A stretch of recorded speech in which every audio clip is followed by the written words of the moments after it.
Okay friends, so today this is my makeup of the day. It's kind of simple makeup look and just a lipstick, so that is for my outfit. So ayan yung aking outfit ngayon and I'm going to show you my outfit later. And na ini-screenshot nila yung jewelry na dala ko, kaya ayan, naka turtleneck na ako.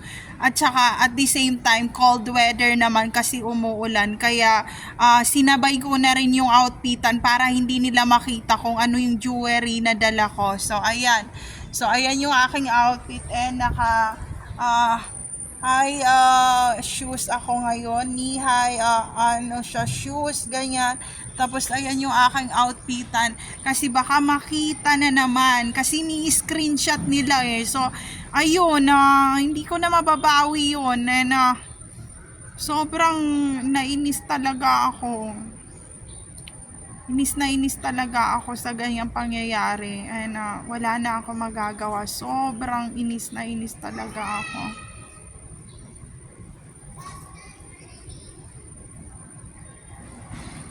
Hindi ko alam kung anong gagawin ko and hindi na yun mababawi.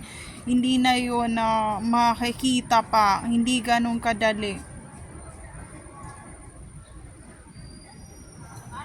Kaya nakakalungkot. So ayun.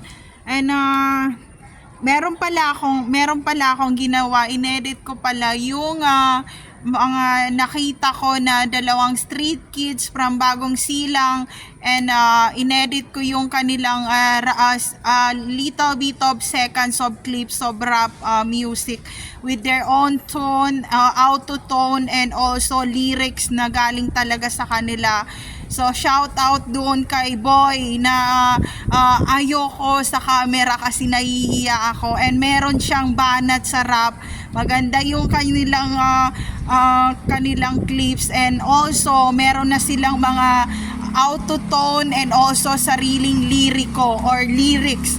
So ayun, inedit ko ng konti. Pag nakita ko sila, bigyan muna nila ako ng pasample na naman.